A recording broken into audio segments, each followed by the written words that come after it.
Welcome to Fortress on a Hill. This is episode 35. Today I sit down with Rosa Del Duca, Clifton Hicks, Ramon Meja, and JJ Rodriguez to discuss conscientious objectors in the U.S. military, to include some of the major motivators that push them to do it, what tips they might offer to someone else in their shoes, and the resources they use to get through their time in service. When I made it to my home place, I found triumph of the will. Where once lay a shining city, stood a fortress on a hill.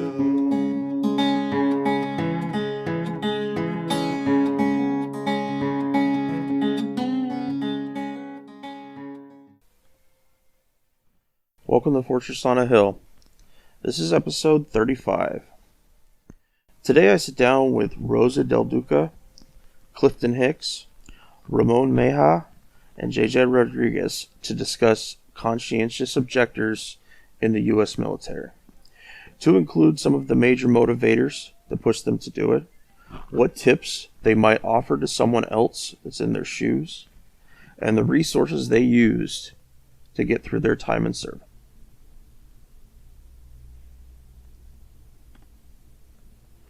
Welcome to Fortress on a Hill. This is episode 35. Today I sit down with Rosa Del Duca, Clifton Hicks, Ramon Meja, and JJ Rodriguez to discuss conscientious objectors in the U.S. military, to include some of the major motivators that push them to do it, what tips they might offer to someone else in their shoes, and the resources they use to get through their time in service. Welcome to Fortress on a Hill. Thank you for joining us. For those new to the show, Danny and I are two progressive veterans who take the military and veteran stories of the day and add some much needed context. Well, welcome everybody to our conscientious objectors panel. Like to give a real quick disclaimer for JJ, the one that Danny usually gives. And that is that none of us speak for the Department of Defense or the Army in our opinions. We're giving our unofficial personal opinions in what we're sharing today. Conscientious objection is something that most people have zero experience with.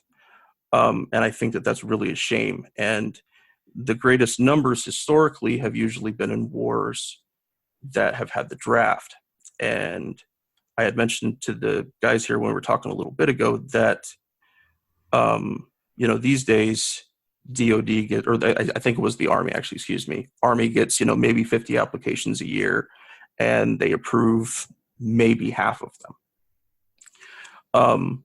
And so what I'd like to talk about today is I want to talk about the human cost. I want to talk about the personal things that pushed on us and the leaders that affected us, whether positively or negatively. And so to start us off, I want to talk about our collective motivations to join the military, because I think those are the part of the really important building blocks for becoming a conscientious objector. And the question would be, if you could give one sentence as to the greatest motivation that caused you to join, what would that be? And since I get to pick on everybody today, I'm going to start us off. I had two major motivations in joining the Army. One was to pay for college. At the time, I had vast dreams of working for some kind of three-letter agency, probably law enforcement, and I knew that I needed college to make that happen. I saw how hard my parents worked. I knew that they would try to help me with college, but we weren't well off, and I didn't want to burden them in that way. The second motivation was a career one. I came from a small town where people told me all the time that being in the military was great. You get a regular paycheck, you get 30 days leave a year, and that came mostly from people that had no experience with the military, but it really did color how I saw it at the beginning.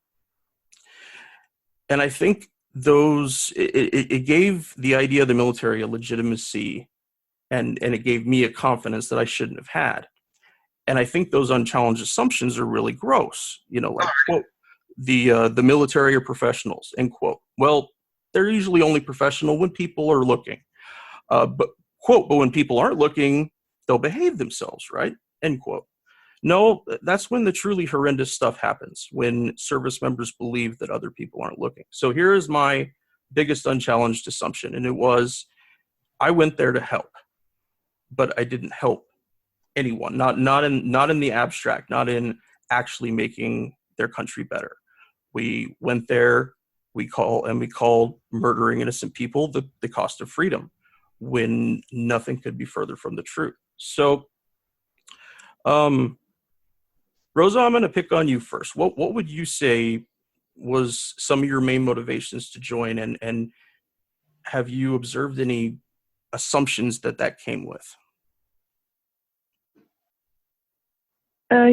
Yeah, sure. So I joined, it was in 2000, November of 2000.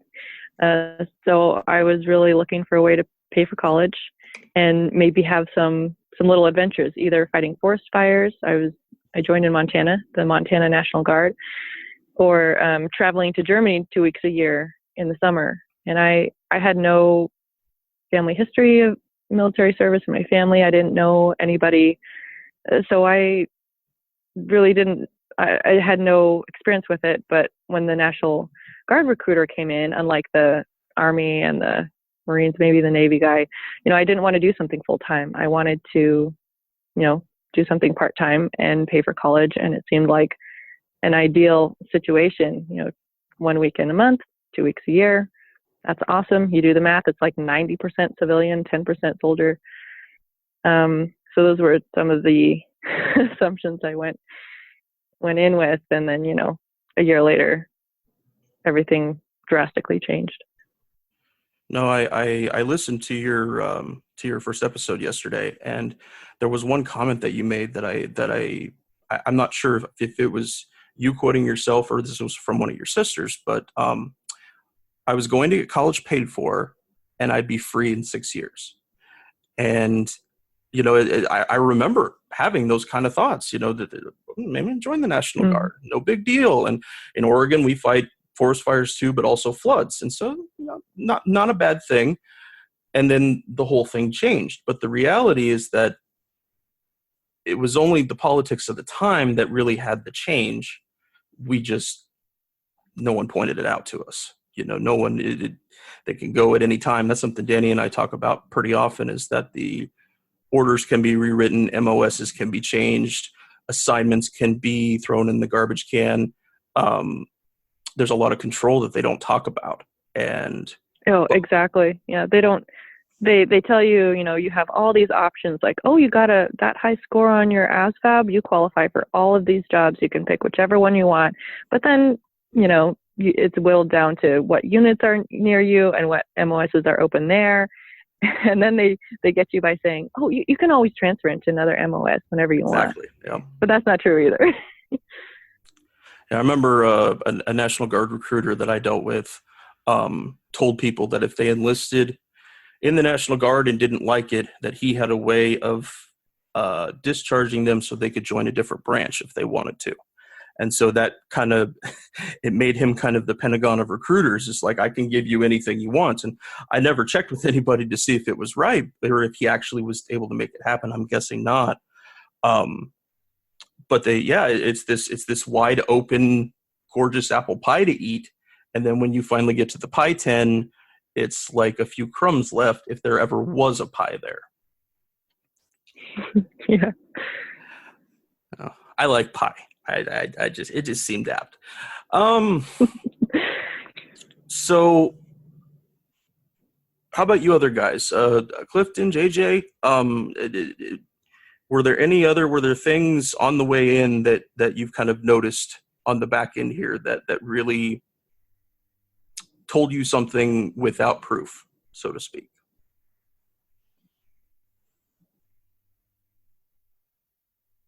Clifton, you can go if you want. Okay. So reasons for joining. For me, it was, I have actually a long family history of being in the military. So coming up, I kind of figured that I was going to do it anyhow. And then the September 11th attacks happened. And so I got real fired up over that. I got caught up in that, like a lot of people, and was hell bent on going then. Whereas before, I maybe wanted to be in military intelligence, or maybe I was going to join the Navy or something. After September 11th, I decided to go combat arms because I was real eager to like get revenge and all that stuff. Anything that a 17-year-old wants, you know. So that was, it started out as family tradition, and then it turned into, just an intense desire to fight. I wanted to fight and kill and all that stuff. And then sort of the third lurking background reason was that there were no other options for me. I had dropped out of high school and had homeschooled myself so I could get a diploma just so I could join the Army. Otherwise, I never would have done that. I didn't want to go to college. But there were no other options for me, and it was convenient that a war happened, and I wanted to fight. So that's what I did. It was an honor thing, It seemed like the only honorable option for someone like me was military service.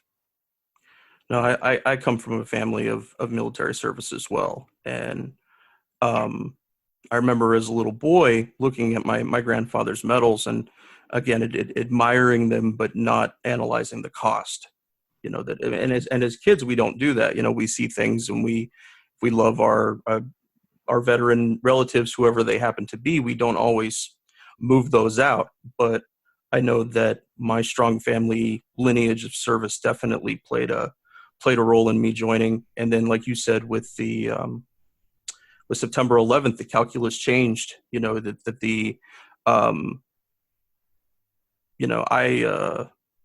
I tried to enlist as a Ranger, and thank God I have a color vision issue, so I got to be an MP, and I'm really thankful for that. Yeah. But I certainly didn't think that way at the time. But I'm really grateful that that turn of events happened in the way it did, or my experience would be very different. So, JJ, were you going to say something, brother? No, I was just I was going to tell my story if you're wrapping up. Go for it, man. Yeah, so when 9/11 happened, I was in first grade. So I can't say that that's what fired me up to join the military. Damn. But not to make y'all feel a certain way. But I was in a military family, so I knew that meant my dad was a military, career officer. So I knew when that happened, even at that age, that he was going to be gone and he was going to go to war. And it was a terrifying thought for me, having that personal investment in it. But I was invested in, what some people would call the propaganda now, but I was all about it. Like, going into high school, I wanted to go to West Point, and that was like my dream all throughout high school. And that was it. Like, my reason for initially joining was my father's service, try to follow his legacy or continue his legacy, and wanting to serve my country. So I got into West Point, and that's when I started questioning sort of the base assumptions of some of that propaganda I mentioned earlier, of service to country and whatnot. I mean, I graduated West Point in 2016. It's 2019 now, and I feel like I haven't been of service to any person on earth. Like, I don't know, maybe I made a couple dollars for some defense industry folks, but that's about it. So that's where I'm at. Like I said, I started questioning the assumptions at West Point, but I still graduated, got through, and came to Fort Campbell here to an infantry unit. And some of the commentary that the people around me were talking about with relation to war really made me start to double down on these questions because I'd already heard some of it at West Point. Obviously, you know, people try to hype themselves up. My dad calls it bravado, but I don't think it's natural to be talking about blowing people's heads up, you know, in a kind of ha-ha way. So obviously an infantry battalion, they're going to talk like that. And it really got to a point of crisis. And January 2018, thank goodness, I got in contact with another conscientious objector, a buddy of mine by the name of Matt Malcolm. He put his packet in right after West Point. He was a classmate at West Point, and he talked me through the process, and I was like, this is it for me. I'm doing that. January 2018. So February 2018, I had finished all the packet and turned that in. It's been a year now, and I'm just now finishing up the process. Do you have any idea how much longer, do you think? So I'm in contact with Quaker House out of Fayetteville, North Carolina. Great people. They've helped me throughout the whole process. They say that once it reaches the Department of the Army Conscientious Objector Review Board, it should be 2 to 3 months. So hopefully maybe the next 6, under 6, somewhere in there? Yeah, that same buddy, Matt Malcolm, he said that once it got to that point, the DA review board, it took about 11 months. So anywhere between 2 and 11 months. Well, I'm still going to keep my fingers crossed for you. I hope it goes quickly. So the next question I wanted to throw out there was about the first leader that you told that you wanted to apply to be a CO. And, you know, I would think most of us, you know, you'd want to pick somebody that might seem favorable to it, but you guys may have been in situations where there wasn't someone that seemed trusting enough that you could ask for advice or even just say, this is what I want to do now. You know, I don't know that I had any NCOs or officers when I was in that I would have been able to do that with, but I want to hear from you guys. You know, did any of those experiences color how you moved forward with your packet and with your end of time in the military? Well, I'll start off, I guess. So for me, I was in a cavalry squadron. We had just got back from Iraq when I decided that I had to do this. And there was, you know, there was absolutely no helping hand, of course. And also, you know, in their defense, they were completely ignorant of not just the process, but they didn't even know there was a regulation covering it. They were all ignorant of what a conscientious objector even was. They didn't even have a definition for it. Everybody thought that it was some kind of pacifist or something, which it could be. But so for me, it was a whole big process. And this was in late 2004 or early 2005. I was on a relatively, what I would call a relatively remote, small base in Germany. There was only 800 of us on the base and no females, for example, and nobody over the rank of lieutenant colonel. So there was not a lot of like oversight, and the chain of command kind of got away with a lot more than I think maybe they would on a bigger base and stuff like that. So I knew about like the Inspector General hotline and stuff like that. So I was always calling up the Inspector General and raising hell, and so they knew I was a troublemaker and stuff, and it was sort of became known that I wasn't going to go back to Iraq. But so the whole I'm leading up to is there was no internet on our base, so there was really it was really difficult there was internet in the NCO barracks, which I didn't have access to. I had just been demoted to E1 and had just clawed my way back up to E3, so I was nowhere near the internet on the NCO barracks. But fortunately for me, when I'd gotten in trouble in Iraq, which is a whole separate story, when I got in trouble, they pulled me off of my tank. I was in a tank platoon. They pulled me out of that, put me in headquarters. So now I worked back in Germany in the orderly room, and I had access to the internet because I was an office worker all of a sudden. So only because of that, I was able to type in, I said, there's got to be, I started researching on the internet, and somehow, I don't even remember how, but I pulled up the Army regulation covering conscientious objection, which, if I'm not mistaken, it's AR 600-43. So I pulled that sucker up, hit the damn print button, and on the tax dollar, printer machine, printed out the whole thick regulation. So I went home that night and I read it cover to cover. And then I think, the next night I read it cover to cover again. So I read the damn thing twice, and I finally figured out that I qualified as a conscientious objector on moral grounds, not on religious grounds. So I got the initial application together, which I remember just maybe being a couple pages or something that you initially put in. You have to have a big statement and then maybe a questionnaire or something like that.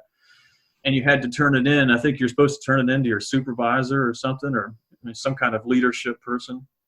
I didn't know who the hell to give it to, and I tried to give it to my immediate supervisor, who was an E5, not a bad guy, nice guy, but he was terrified to touch it. So he actually refused to accept it.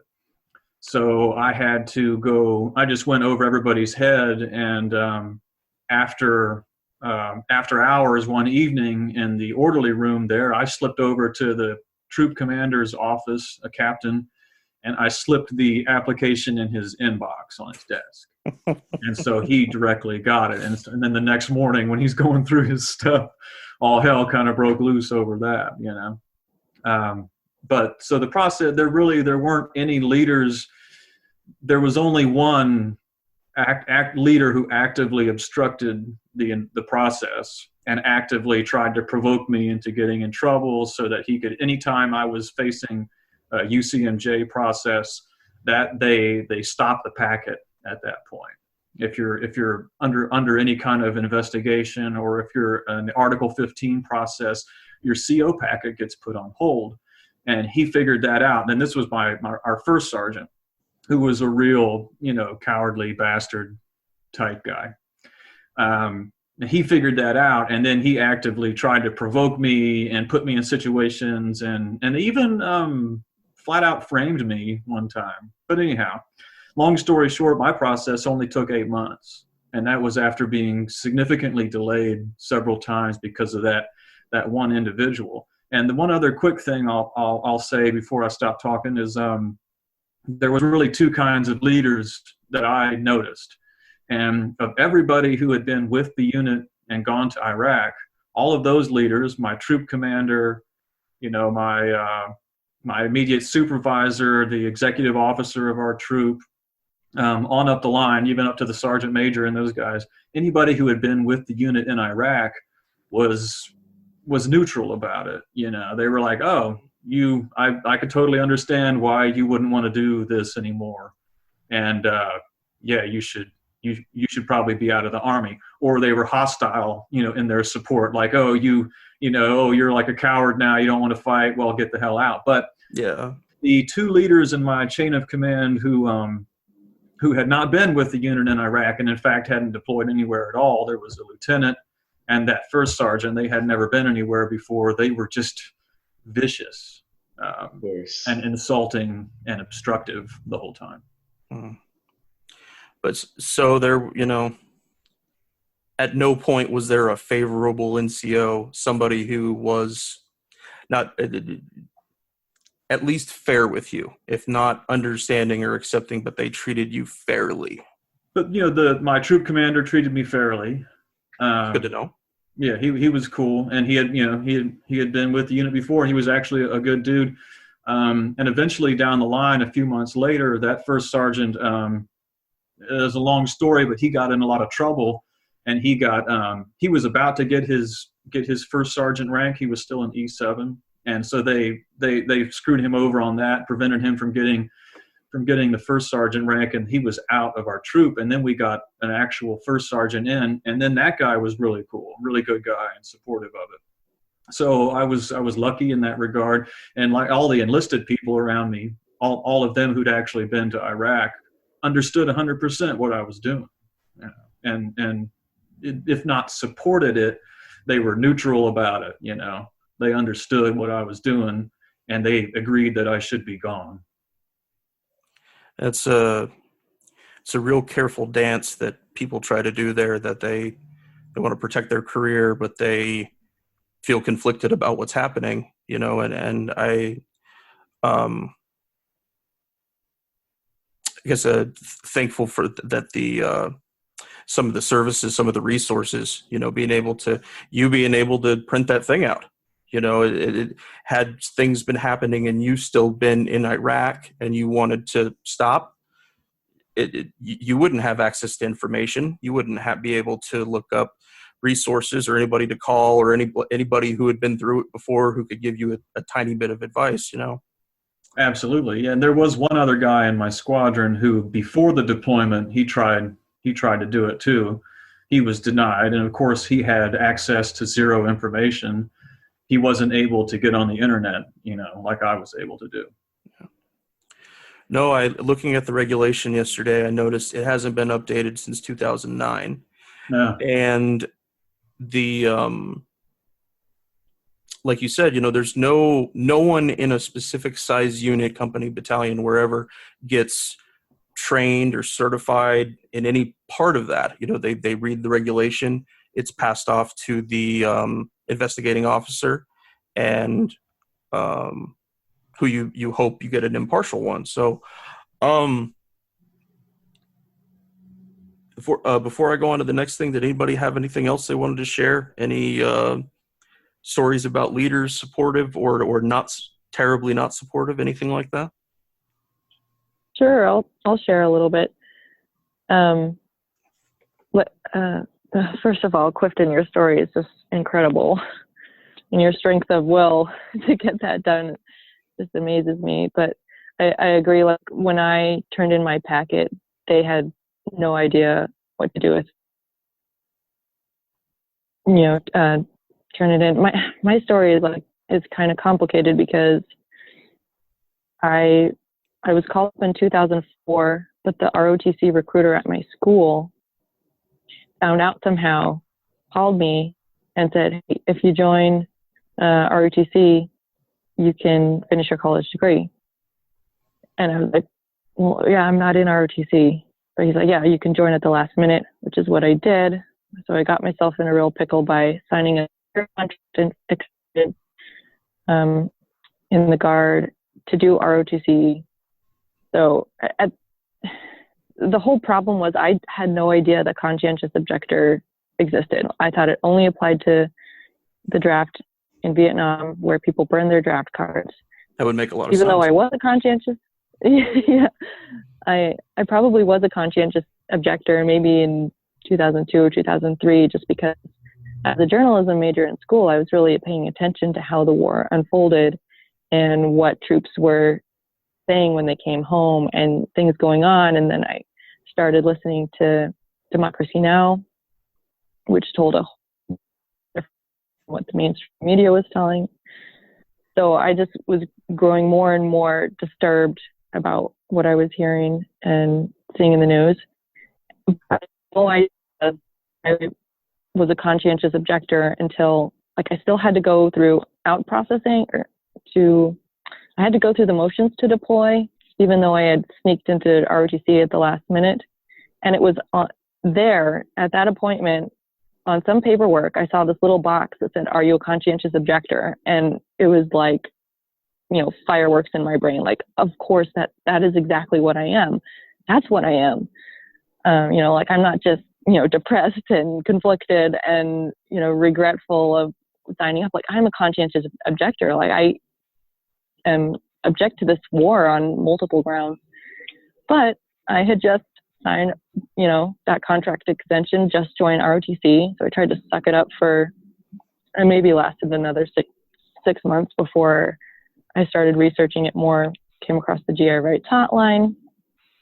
And by the time they sent me that whole huge Army regulation that Clifton talked about, I was due to go to LDAC, which is the Leadership Development Advanced Camp or whatever, where you learn to be, it's like the first of two things that ROCT officers have to go through. So I had to go through that training, like the secret conscientious objector, like thinking about how I'm going to write my big long essay for my application. And I was doing it on moral grounds too. I wasn't religious at all still, and I'm still not. And it's a lot harder to prove your beliefs that way. And that's the wording, is that you have to prove, which is ridiculous, because how can you prove your beliefs? You can state them, you can argue them, you can talk about them, explain them, but I don't know about proof. It's not like, nothing tangible that you can show someone. Yeah. Even letters and diaries and letters of support. It's not proof. It's convincing documents.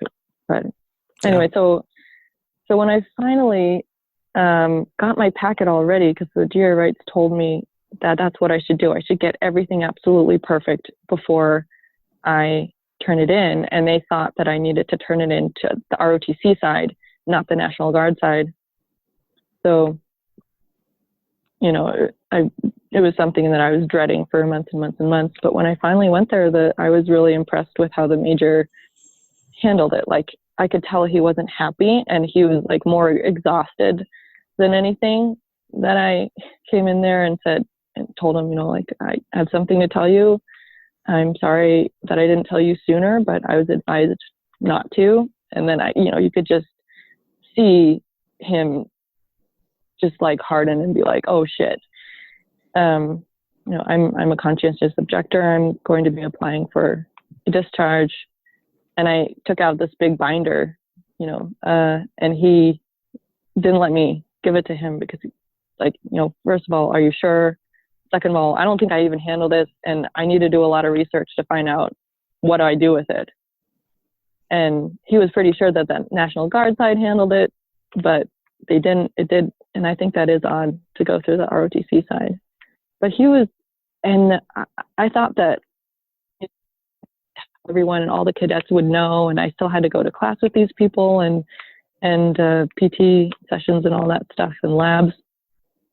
But I think he only told the other instructors, and one of them gave me a real ass chewing and, told me to withdraw my application, and I was making a big mistake, and, I was a piece of shit, blah, blah, blah. But the one in charge of the ROTC program at the school I was going to was very level-headed and professional about it. And I am really grateful for that, because it's super stressful, and the stigma for angles of life can be overwhelming. Yeah.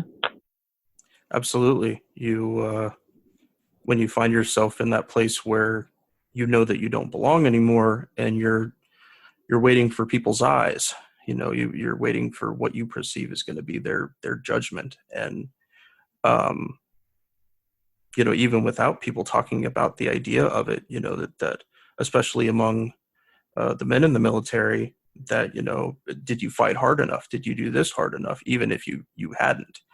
And there's those questions of whether or not your comrades see you as a legitimate soldier, and the things that go into that. But being, saying right there is, I'm not going to fight. I understand you guys have to fight, but I'm not going to. It really, really crystallizes for people. Hearing you guys talk, it seems like that the people's response fits into just a few categories. You have people that were, they were kind of right in the middle, that they understood, but they could not support you. They could not, be out and about it. There were the people that, this is number two, that like that instructor that you just mentioned, that they, remove it, take it back. There's no way you can't say that. That's not, how could you be that, without understanding that it's about your morals, not theirs. And the Army's. It's also not about the Army's morals either. We spend so much time hearing about the Army values and all that shit, but we don't ever actually work on learning the values. They're not crystallized for us as things that are actually helpful. So a big step in the process of becoming a CO is the investigative officer. And I'd like to hear from you guys if you have any impressions on dealing with them through your process? Were they accommodating? Were they assholes? Because it seems that there can be a lot of subjective ideas when it comes around to that, which officer is chosen and how they decide to do it. And so, but go for it. And with my experience, he was clear sailing for me. He was a young captain who worked at brigade. He just got selected. He didn't know anything, had never done it before. And he pretty much, as far as I could tell, he did his job, tried to do his job to the letter. He handled me like I was, he basically just went through the checklist. It was, when I had the one-on-one interview with him, he just went through his checklist. He asked me all those questions. And, like Jorge, I was in contact with the local Mennonites in Germany. So these people had other, besides I had the regulation on my own, but the Mennonites over there, they had other materials to help me prepare. So I knew every question he was going to ask before he knew.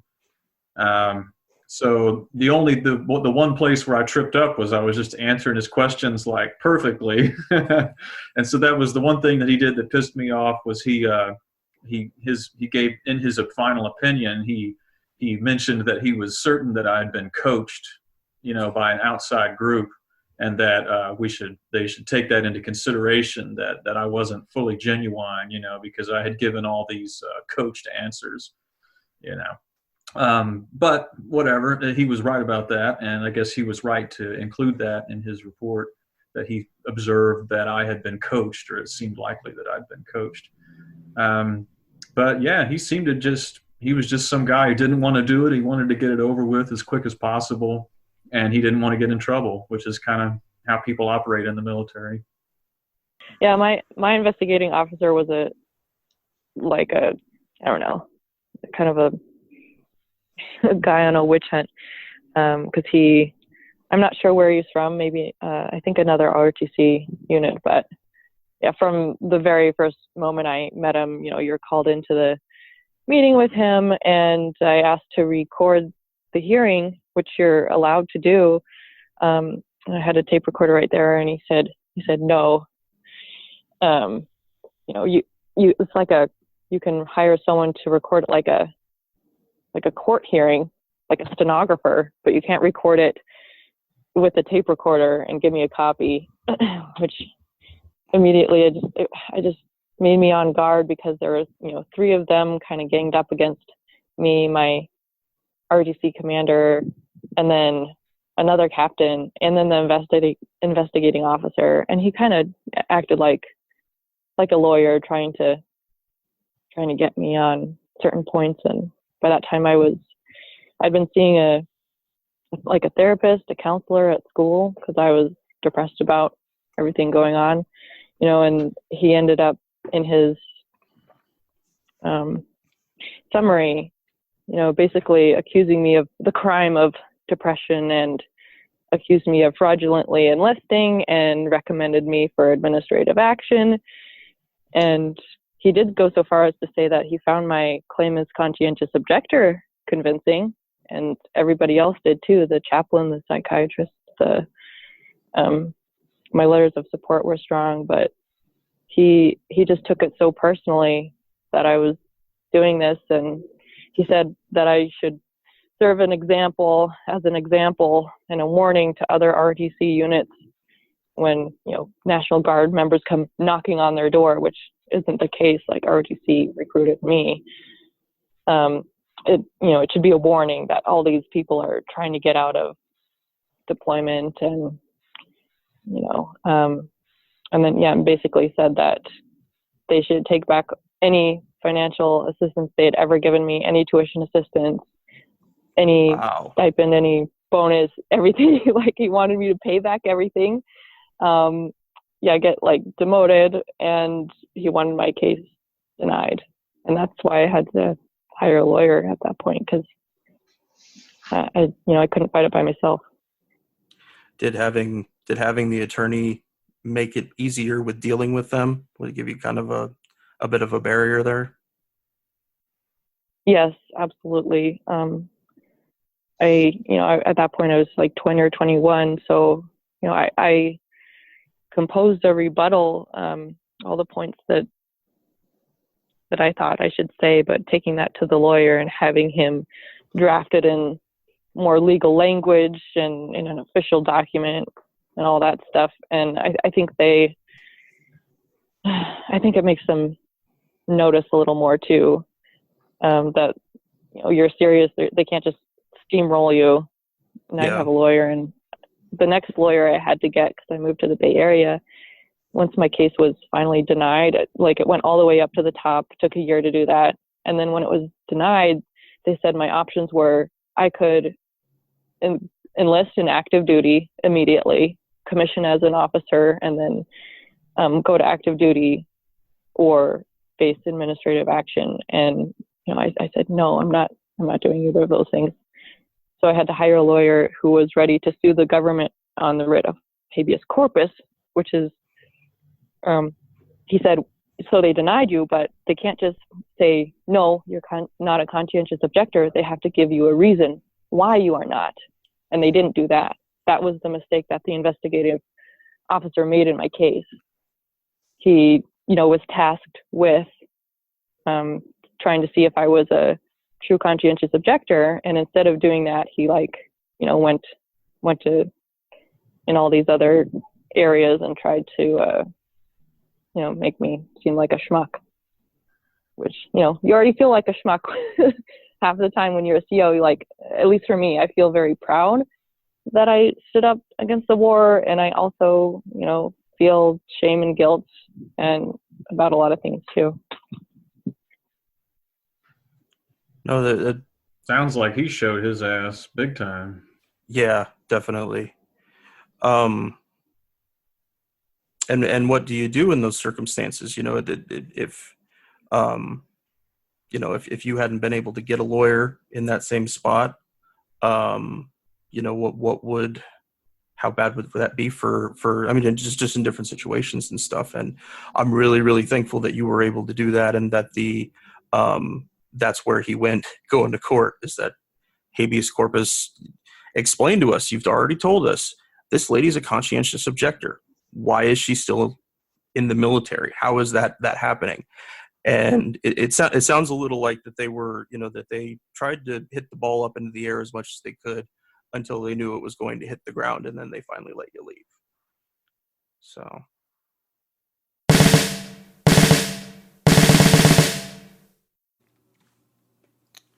Hey everyone. I really hope you're enjoying the podcast. But truth be told, I need your help. No, I don't need you to move a couch or borrow a leaf blower. No, I need you to hit pause on your podcasting app right now and share this episode with somebody you know, somebody who you might think might be receptive to it. It could be a friend or relative who's considering joining the military, or a veteran you know who might be interested in hearing a little more truth in their news about military and veterans. We rely on you all to help us reach as many people as possible. So please hit that pause button right now and share this episode with somebody. Sharing all done? Good? Okay, good deal. I know Uncle Al will cuss a lot listening to the episode, but he'll appreciate it when the cursing stops. Now I want to mention something about Patreon. We are always in the market for more Patreon supporters. So if you get the chance, please come out and support us. You can support us for as little as $1 a month. And what do you get for your $1, you ask? Well, you get a 1-minute drop on any topic you choose once a month. Just email us your question or comment, and we'll give it the old Henry Danny breakdown on air. Guaranteed to have 60 seconds of our time. We may spend more on it. We prefer to do military and veteran topics, but whatever topic you think might be pertinent.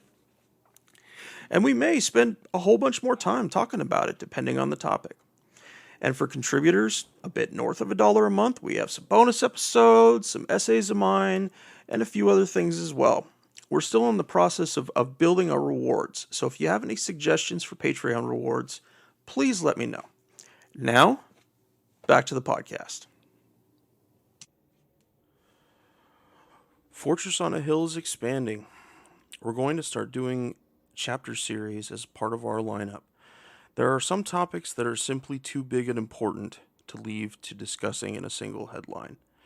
And with that in mind, I'd like to thank all of our honorary producers who are helping us do just that. We rely on the support of our patrons through Patreon to help keep the podcast a success. Thank you to Matthew Ho, Will Arens, Gage Counts, Fahim Shirazi, Henry Zamoda, James Higgins, and James O'Barr. Anyone who contributes $10 or more a month on Patreon will be listed here as an honorary producer. And to all of our contributors on Patreon, thank you for helping us do this.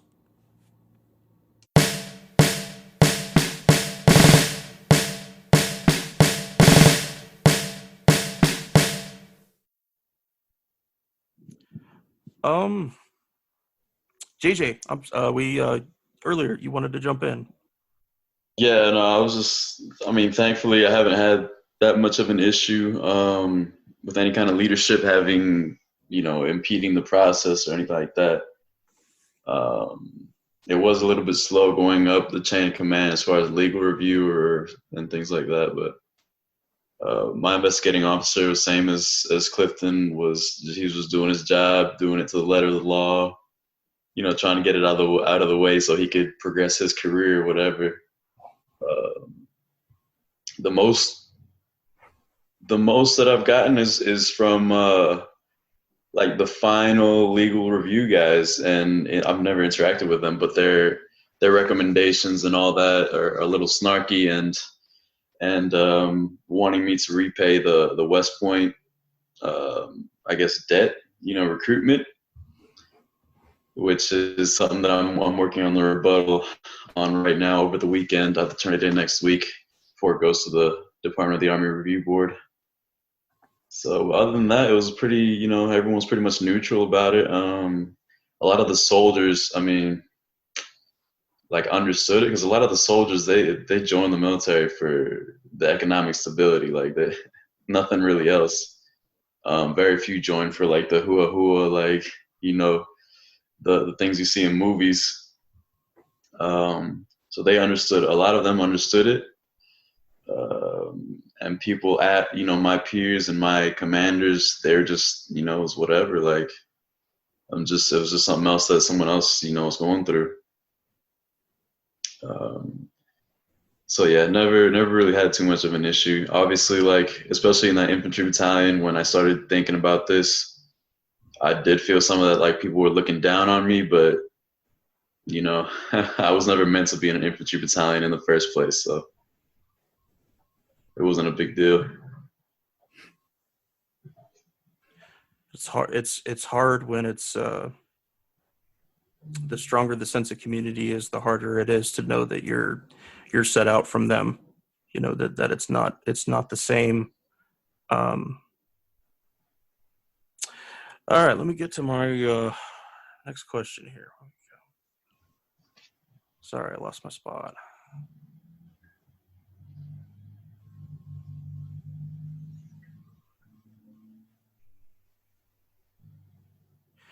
Okay, so we're in an age now where censorship of the military and of combat is a huge thing, and that unlike in the Vietnam era, word of mouth doesn't have the same power that it did. The Vietnam era anti-war movement, they worked in groups, but it wasn't, we weren't on email lists. We didn't, do maybe a phone tree, I guess, back in the day. But these days, in the age of drones, it requires far fewer pulls of the trigger to cause massive death.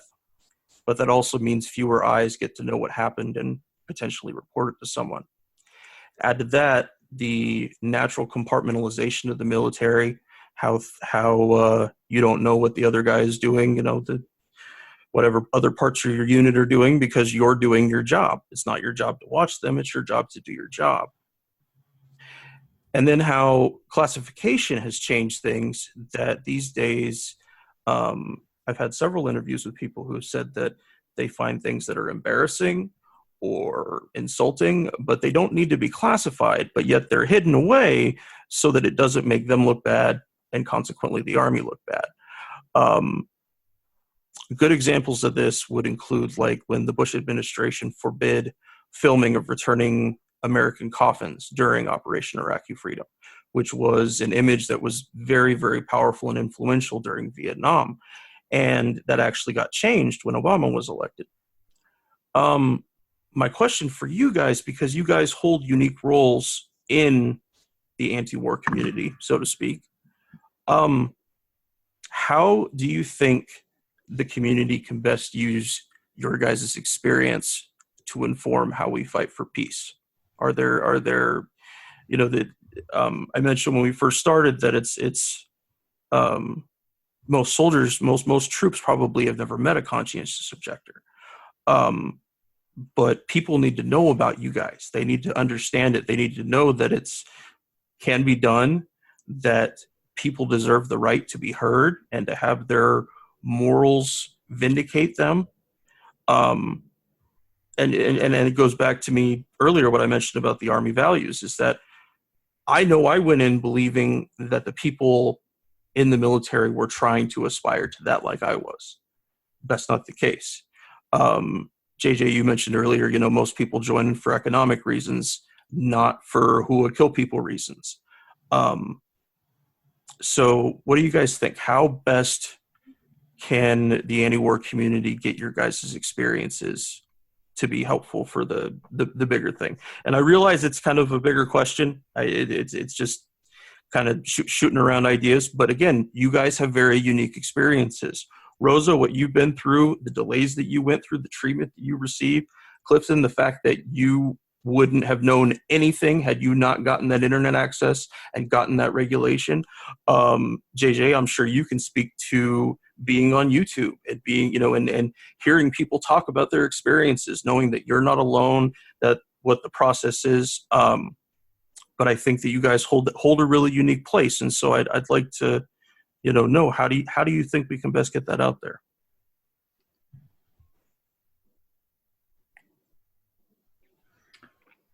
Well, I mean, there's there's the GI Rights Hotline, which seems to do a pretty decent job. I actually volunteered with them for a while when I first got out. When I first came home, that was 2005, and in those days, they actually were receiving quite a few calls, and I spoke with a bunch of people myself. And when I was going through the process, I contacted them too. And just to, you know, get more information and stuff. Really, the main thing is information. If a young soldier or a young service member knows that they don't want to fight, they don't want to go kill, or they don't want to go back and do it again if they've already done it before, in this day and age, you know, there's enough access to information is not what it was back then. You know, it's a lot easier, I think, I assume, from what little I pay attention to, that people in the military have a lot more internet access now. So as long as the information is out there and there's some kind of supportive, you know, community out there, and whatever's left of the anti-war movement, if it's not really a movement at the moment, I don't think, but there is a community. So there's that, and you know, there's tons of like veteran and even active duty podcasts right now, and most of them, everyone that I've found is sort of anti-war. So maybe just keep doing that. That doesn't hurt. No. Make the information available, you know. Yeah, I agree. I came across About Face on Twitter. I was only on Twitter like a couple months because I hate Twitter. But it's amazing that all these groups are popping up and they're vocal. And to be honest, I had completely sealed myself off from any kind of veteran community. And if I found out that someone was a veteran, I certainly did not tell them my story. But to see About Face, you know, tweeting all these, you know, anti-war things, peace things, very political things, and they're, you know, veterans against the war. just knowing that community was out there was, and of course I'd never gone looking for it until recently because I just maybe wasn't ready, but it's awesome when you feel included. One thing I definitely wanted to mention is your podcast, Rosa, Breaking Cadence. That I think I'm missing just a couple episodes now, but the really drawing out people's stories in that light and also contrasting it with your own. I've learned a lot from the 4 episodes of your podcast that I've listened to, and I hope that you continue that because you're going to find so many other stories, people that even stuff that after doing it for so long, it's like, wow, that was crazy. But yeah. Well, thank you. Thanks for listening. Yeah, no, I do. I really enjoy it. And I think that those are the most important things. And actually, like Clifton mentioned, we now have, and 4 or 5 of us that do anti-war stuff in different ways and in different formats. And so, I think that is a really helpful thing for everybody so that they can, we all lean to certain voices, certain personalities. And so if we get information better from one source or another, but to have that community, like you said, I did the same thing for a while after I got out. I didn't do any veteran anything. And I finally figured out it was because I didn't fit in at the VFW. I didn't fit in at DAV. I didn't fit in a lot of these other organizations where we support veterans and we support the military, and that means we support war. And so, I think I'm still technically a member of the VFW. But knowing, like you said, about FACE, Veterans for Peace, that these organizations have really, it's nice to have a sense of community. It's nice to have a sense of belonging and to feel safe that you can share those opinions that in normal veteran circles isn't acceptable. MilVet Twitter is usually a gross and horrible place to be for the most part. I mean, some of us are tweeting about the news or making fun of Ben Shapiro or whatever we happen to be doing on Twitter at that given point in time. Any other resources, guys? Any other things you think the community can do? Ramon, I know you're there, man. I how's it going? Yeah, I'm doing good. No, I've just been listening. Obviously this episode's about conscientious objectors, so I want to be here as someone who wasn't a conscientious objector, but looking back, I wish I was. To hear to support y'all's voices and to lift y'all up. I think what we need to do, is start trying to have conversations with youth, with students. I remember in high school, the recruiters were always in there, always talking to us. I think that's is to provide an alternative voice, an alternative a worldview that discusses what the military actually does and what does it actually mean to be part of this of this force. And so you have individual projects that people have, there's Heart in Austin who does sustainable options for youth, where they go into the actual youth, into the high schools and set tables up next to the recruiters, and they provide information, as far as weighing all the options, what are the reasons for joining, why don't, what are these other alternatives that are available to you. I joined in 01 purely out of economic necessity. I had a daughter, I was married, I was fresh out of high school, and that was the option. I needed to provide a paycheck for my family. If I would have known that I could have, there was programs that were available in my community that were geared students towards trade schools and stuff like that, then I could have done that, because college wasn't for me. But I needed that paycheck, so I joined, and that was the only option that I saw. But looking back at it now, joining purely because of economic necessity doesn't negate the fact that I was fighting for a paycheck at the expense of other people's communities, right? Being a part of the invasion of Iraq and all that. So now, with About Face, Veterans Against the War, and other, community members, allies. It's our job to get out there into the community and have those conversations, because I think everything's online and the information is readily available, but it's always good to have a face to talk to, someone to actually have that conversation face to face, and to have to talk about topics that are difficult.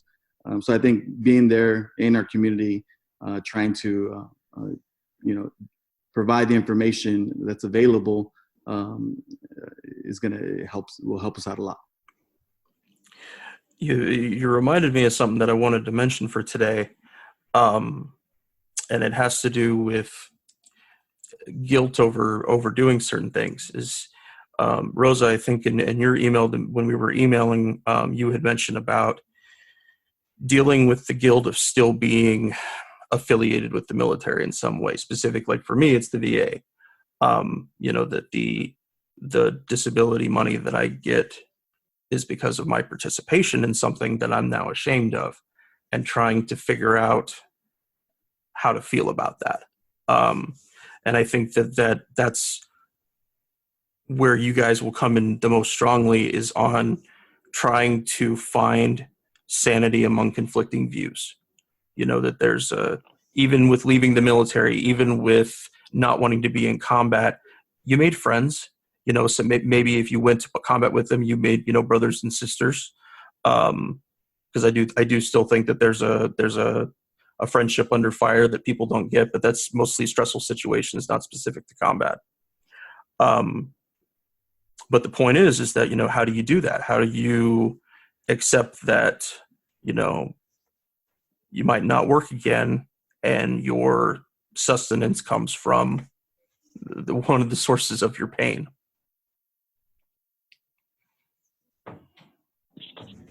Absolutely. Yeah. I mean, it's easy to make friends in the military, like especially in training, and that's all, that I know, because I never served in a war zone, but it's so easy to identify and laugh with and like your peers until, conversation turns to politics. And then you're just like, yeah, who am I talking to? And yeah, that's what's so heartbreaking about it. It's like you have so much in common with these people, and then so much you just can't understand how they're doing what they're doing. Yeah. No, it's a really hard pill to swallow, and I think you just got to leave time with it, I guess. But it's a very hard pill to swallow. With my experience, we were all totally ignorant of politics. We were apolitical. None of us voted. I was one of the only enlisted people who voted, and we were on a training exercise out in Germany in the field at the time. So it was very difficult to vote. And that was when John Kerry tried to run against George Bush. So I sent in my absentee ballot for John Kerry. It was very difficult to vote. But I will say there was, as time went on and we started to see, we all of us who had been there knew that the war was wrong. And so at that point, it was just like, well, are you going to be okay with doing something that's wrong or not?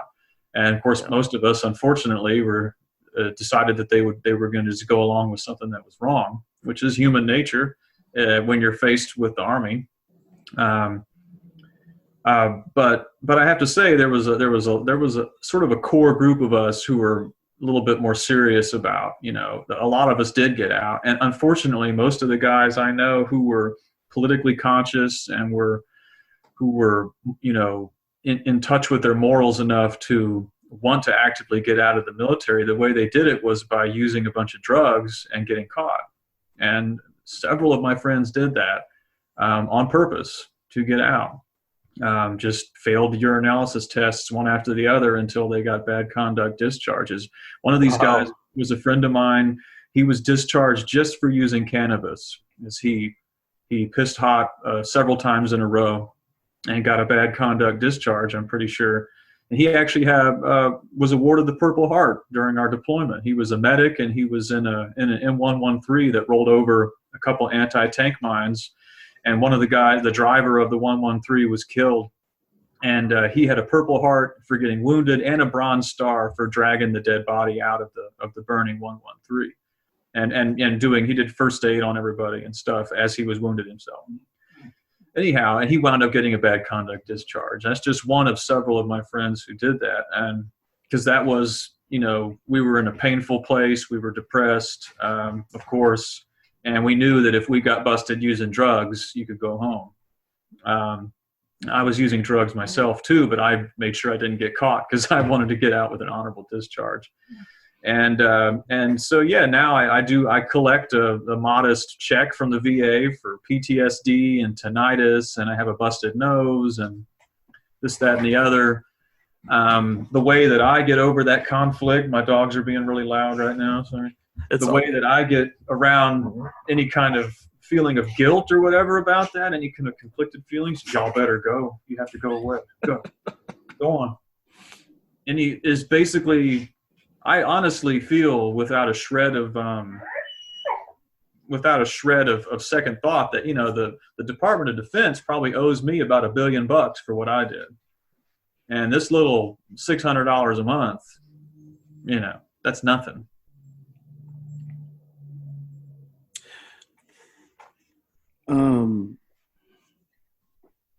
Yeah, I mean, for me, there is that moral injury of the fact that I helped or I participated in the invasion of a country, destroying its infrastructure and causing enormous amounts of damage and death.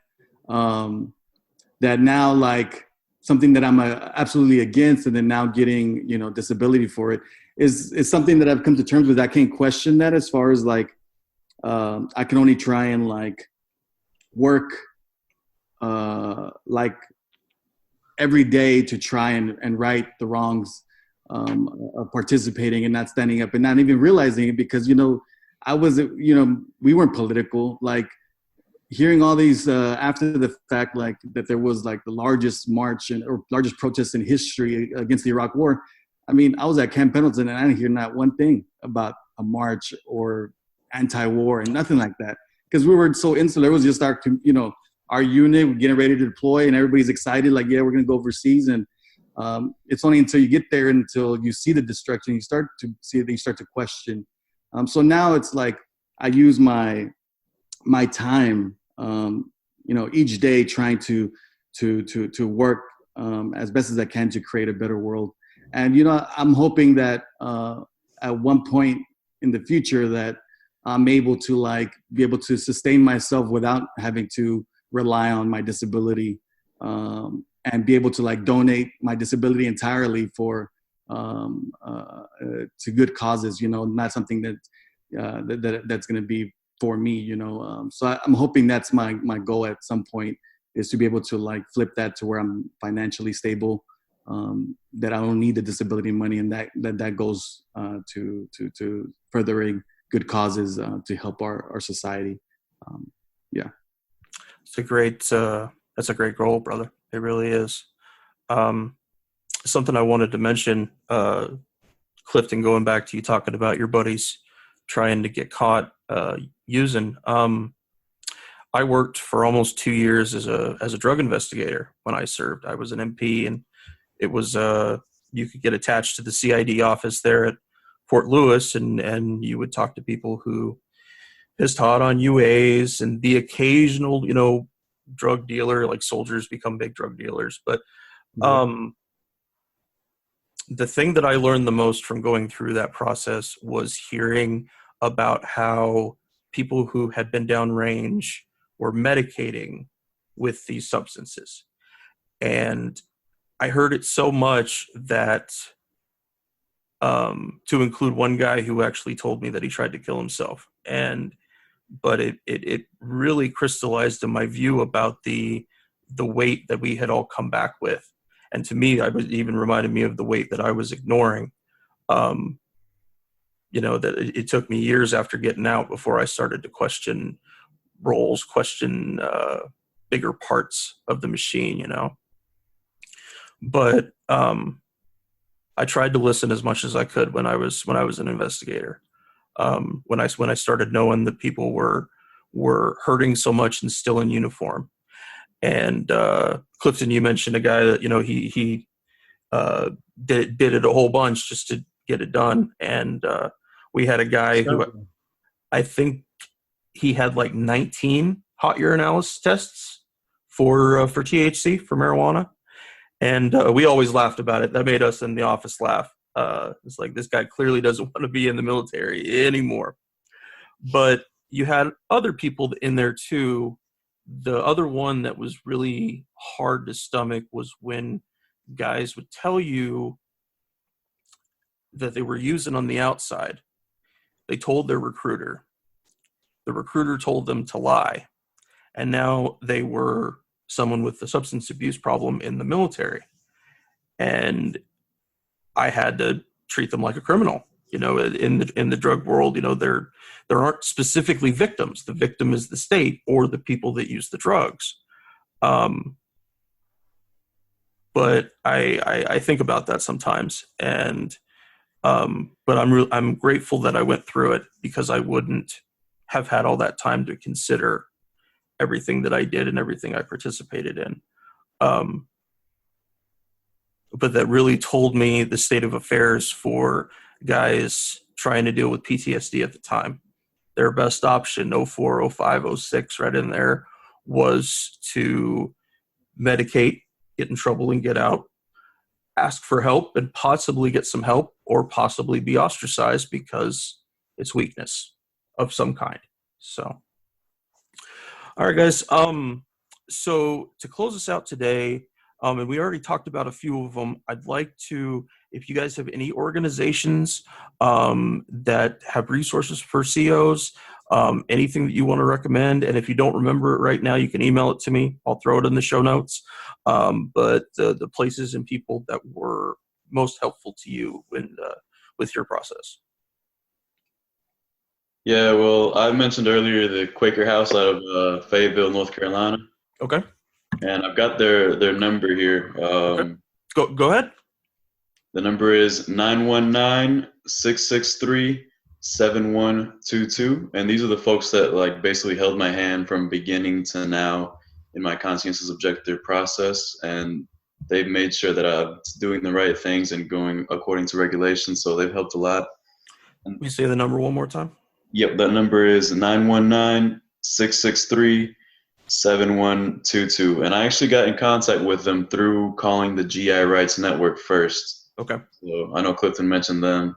Yeah, I think that they should be kind of first stop, one-stop shopping for people, and kind of help them find resources that are better for them. And also, some places may be full. Some places may not have resources, but others might. So go ahead. Well, yeah, the GI Rights Hotline, I've got it pulled up. That's 1-877-447-4487. And their website is girights.hotline.org. And you can easily, they got the number right there at the top if you pull it up. And if you call them, usually you'll leave a message. It'll go to a local call center the way it worked when I was volunteering, and you'll leave a message with your number and what your issue is, and they'll call you back. Another really good resource is the I've pulled up the Department of Defense and Office of Inspector General. They have a hotline you can call.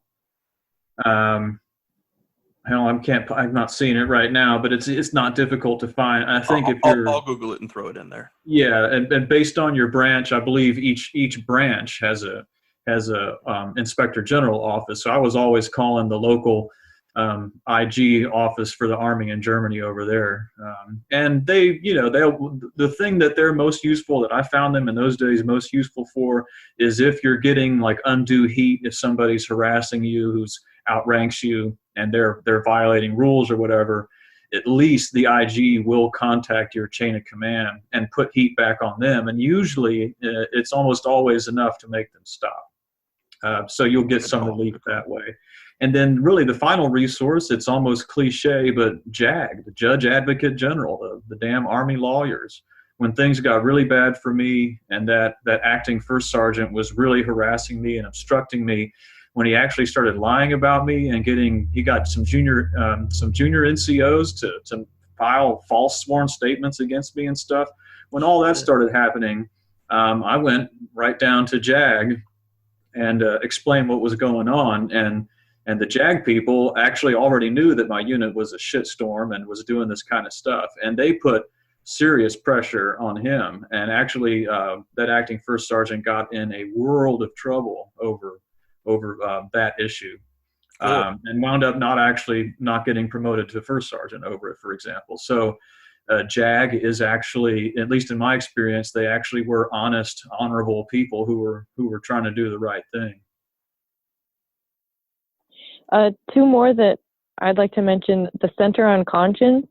Okay. I know the GI Rights Hotline has been referring some people there to do CO applications, and I was listening to an interview. The director or head of that, she said that they had a 100% success rate on CO applications. Wow.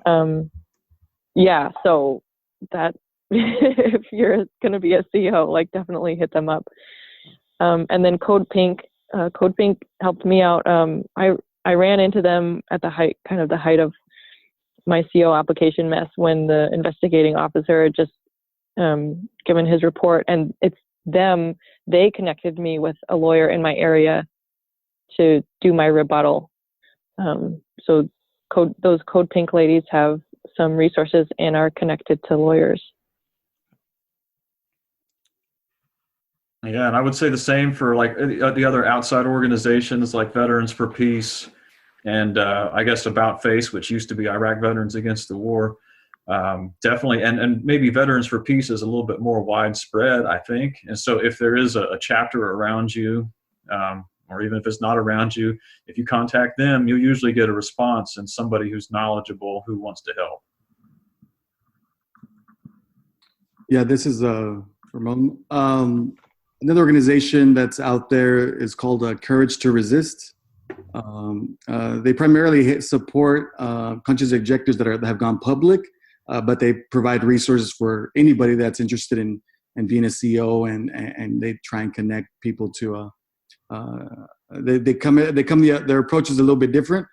They're a project of the Objector Church. It's an interfaith, non-denominational peace and justice community that's rooted in like religious humanism. So they support a lot of the public. Like very prominent conscious objectors, but they have all kinds of resources. So check out their website at Courage to Resist. Yeah. All right. I think we got a good mix here. So, I want to thank you guys for being here today. It's been a great education for me, and I'm sure it will be for all our listeners. Yes, thanks for being here, guys. Thanks. Nice talking to you all. Thanks for coming on. Good being here. We're on Twitter at Fortress on a Hill, and also on Facebook.com at Fortress on a Hill. You can find our main blog page and our full collection of episodes at fortressonahill.com. iTunes, Stitcher, SoundCloud, Patreon, Spotify. You name it, almost anywhere you listen, we're already waiting for you. And hey, we're always in the market for more Patreon supporters. Please consider becoming a contributor at patreon.com. If you're not into doing a monthly payment, think about giving us a couple of bucks on PayPal. The link for that is in the show notes. Skepticism is one's best armor. Never forget that. We'll see you next time. I will not